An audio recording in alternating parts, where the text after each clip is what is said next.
watching their shape and watching their growth pattern? Are they just are they just serving, but they never get to sit in a service and actually be fed the word or taught the word or shown the word? That's a problem. Okay. Are they not having the empowerment to help build teams by, just like Pastor Bill said, or Apostle Bill, or what I like to call him, Sweetie, said yesterday, sheep produce sheep, right? Your team should be producing more of your team. You as the leader should not be the one chasing after that new person saying, you need to come and be on this team because we need you. You need to have people on your team that are passionate. They have the heart for whatever that ministry is. So they're saying, wow, I saw you yesterday playing with that little boy on the sidewalk after church. Wow, you were great. Would you consider trying out my team with children's ministry? You know, those type of, your team members are the ones who should be empowered to bring on team members. And once again, sometimes as leaders, we hold on so tight that we don't empower. I actually wear this bracelet almost all the time, and it says empower. And it's my reminder because, like I said, I am a recovering perfectionist, and I know that I can do things faster if I do it myself. Just let me do it, right? But I'm going to burn myself out doing it. So this bracelet reminds me, who am I empowering today? Okay? So when I teach this course, I am always preaching to myself as reminders, who am I empowering? So those who are ready to serve. Okay, so I was having this conversation with Pastor Kerwin, and he was just like, what about my shape? I said, you know what? You need my paperwork? I said, listen, I could tell your shape. You were perfectly. Have you met anyone who has more encouraging things to say all the time? Always. I mean, I don't know if I've met anyone more outgoing. Guys, he sat in a park in the hood for 6 hours every night just in case someone came to pray.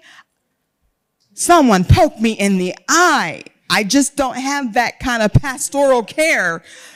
I probably should, but I don't. I'm a teacher. I'm definitely, that's not my gifting. That's his. He shines it.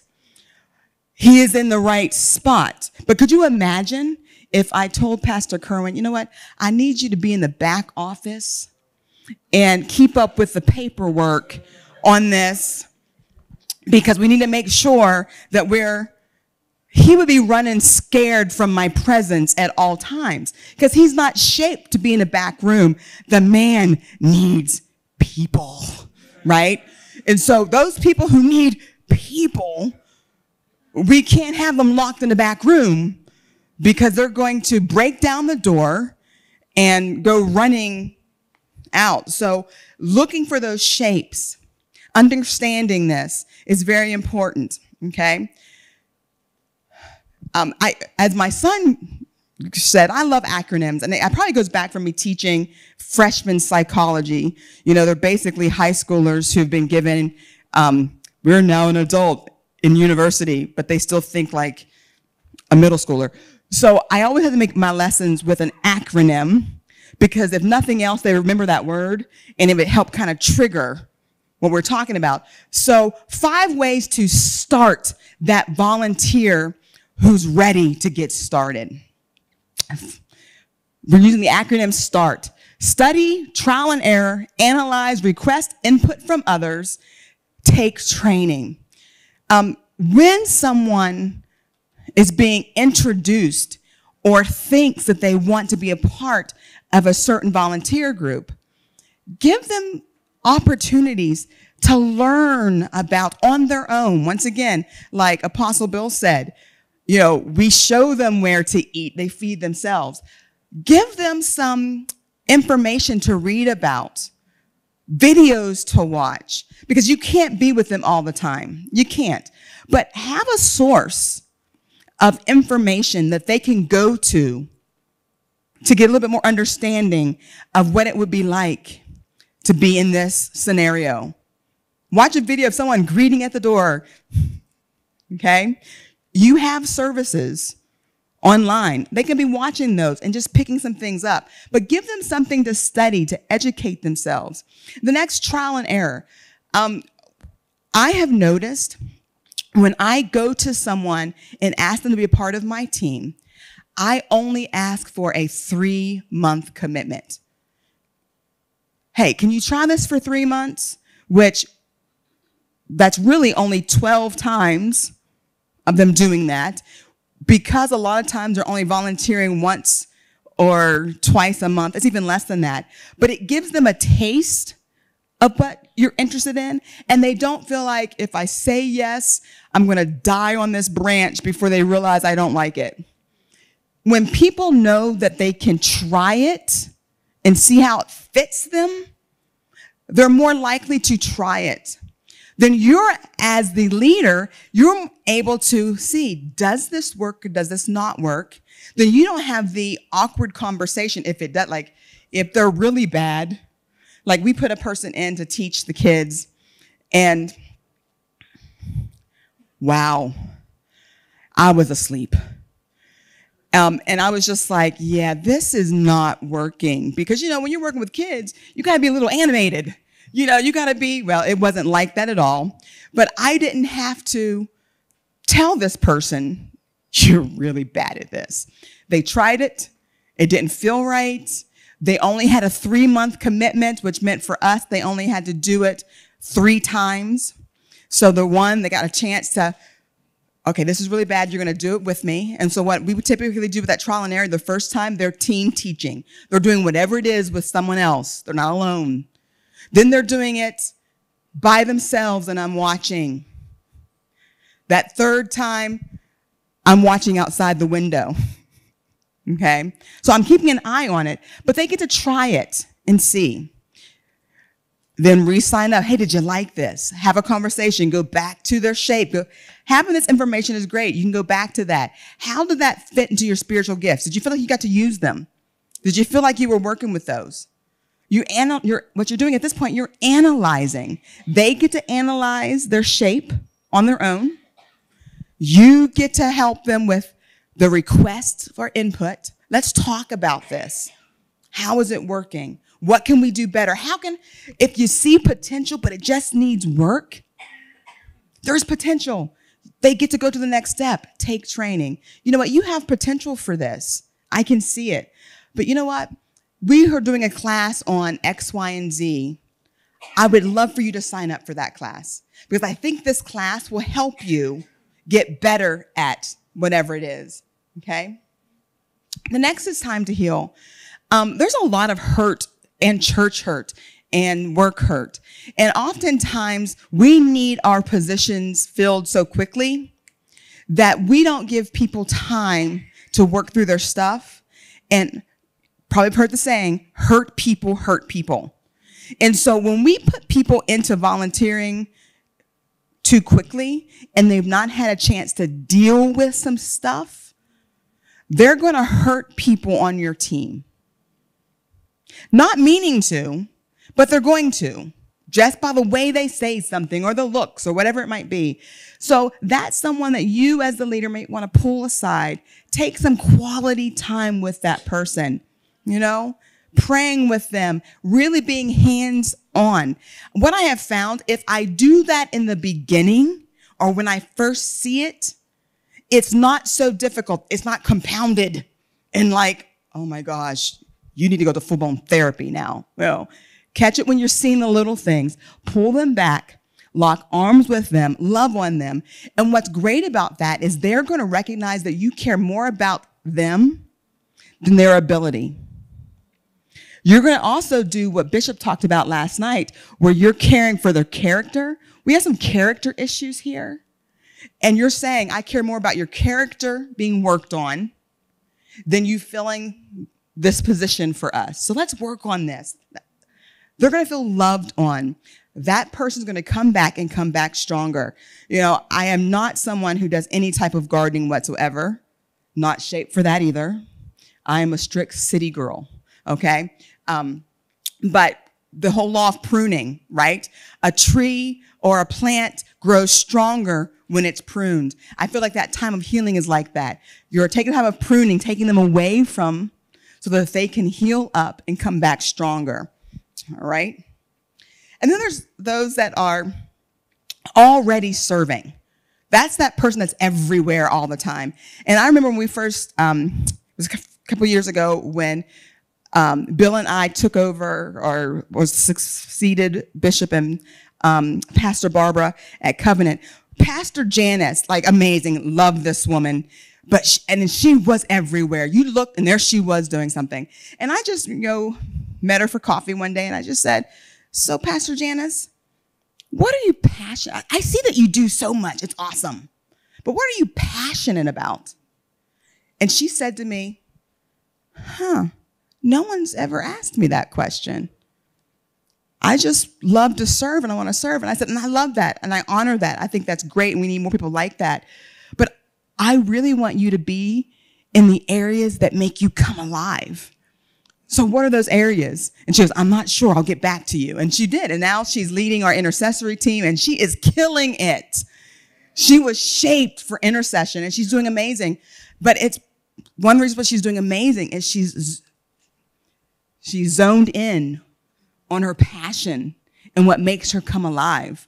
Does she still do a lot of things? She does, but she now knows that she had to hand some things over to people who could do it at least 50% as good as she could and oversee them to make sure it gets done. But she didn't have to be the one doing it.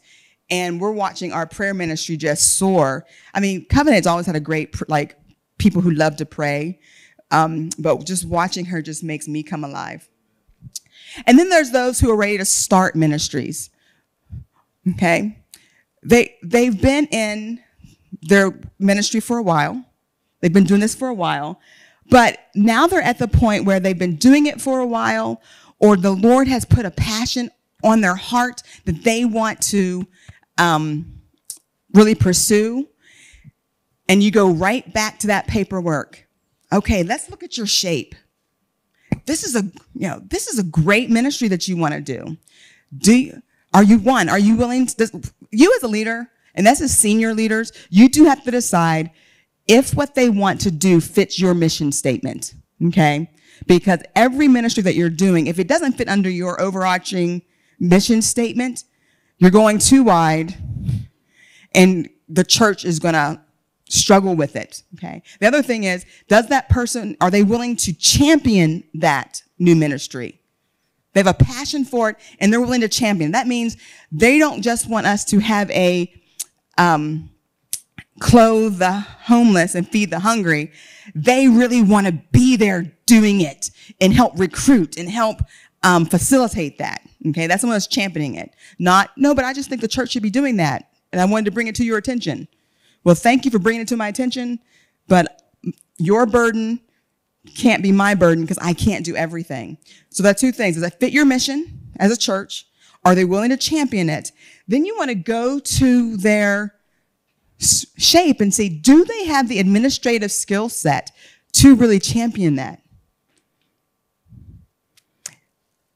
And if they don't, you begin to look for, okay, this is what you need to make this happen. You need someone who has an administrative gift. You need whatever the holes are. Are you willing, as the new leader of this ministry, to find the people who can fill your holes? And before we get this ministry started, we got to have these holes filled. Because what I don't want to do as a senior leader is start something that we can't have a legacy for. We have it for a month and then it fizzles. So are you willing to build a team around you? Once again, knowing your congregant shapes is so helpful. And then you have those that don't want to necessarily start a new ministry, but they've been doing X, Y, and Z for a long period of time, and they've actually they're growing, and they're ready to do something more, something deeper. if we aren't willing to take a look at their shape, if we're not the ones as the leaders really being involved with our team, we're not going to recognize, wow, this person is outgrowing this. So when they come to us frustrated, we recognize it's because they have now grown some new skills. They now have some new abilities that they may not had before. Now they have them, and they're ready to join a ministry that needs those skill sets. And then those of you leaders, you have to have an open hand. Your team is not any more important than their team, and your team isn't more valuable than your team. We are a team working together, and sharing resources is the way you survive. So if I'm willing to release that person who's saying, you know what, she's been doing children's ministry for years. She's ready to, she wants to, her kids are now teenagers or going into middle school or high school, and this person wants to move into more youth ministry. Me as the children's pastor needs to say, be blessed and filled. Go and serve. And if we're doing these things, what I love about it is it trickles down. As you're using SHAPE with your volunteers, they'll begin to use SHAPE as they're recruiting. Okay? They'll begin to see how you are checking in on them. Guess what they'll start doing?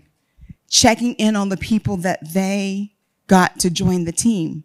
And you have this trickle-down effect. Okay? They'll recognize their friend that's been doing children's ministry really should be doing young adult ministry. Wow, they're doing a great job leading worship at our youth nights. But Pastor Clarence, I promise you, this guy's ready for the main stage if you just give him a chance. I'll vouch for him. Just give him a chance, okay? They'll also begin to see that you're also their advocate. They're not just a number. They're not just filling a quota, but you're their advocate. And when you become their advocate, when you are in a pinch and you're really short, like, oh, I'm so sorry, Sally. I'm so sorry. I know that you were done with kids, but this week we really don't have anyone. Would you mind just coming this week and helping us out? You've been their advocate. They'll become your advocate, and you don't have to struggle with them coming back there for that week, okay? For that couple days, whatever you need. When it's a big conference and things are different because you need people to shuffle a little bit, okay? So that's how you build a team. That's how you keep a team. That's how you actually can grow your leadership skills, okay? Because they think you have, they're going to forget that they filled all this out. You don't forget. There is a website that you can go to. So as my time closes down, there is a website.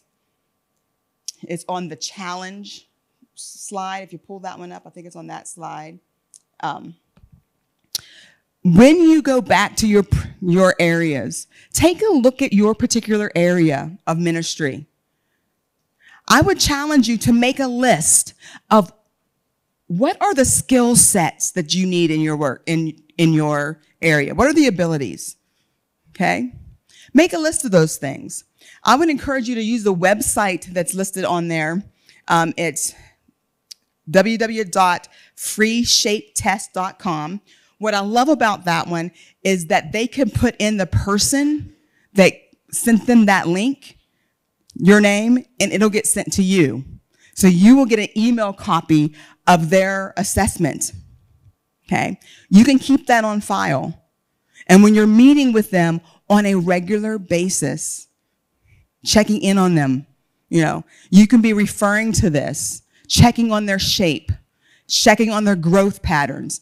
If they're the same as the first day you got them, you as a leader are not doing your job, because we should be growing our teams spiritually, emotionally, not just using them for their bodies in your space. Amen?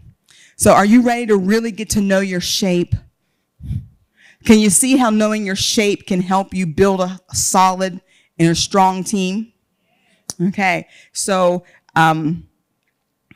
I'm going to look forward to hearing how fit you guys are the next time I come, and how the shape has gotten better, and how your teams have been built stronger and able to last, so that your team leaves, you as a leader, has a legacy. When they think about children's ministry, they think about you.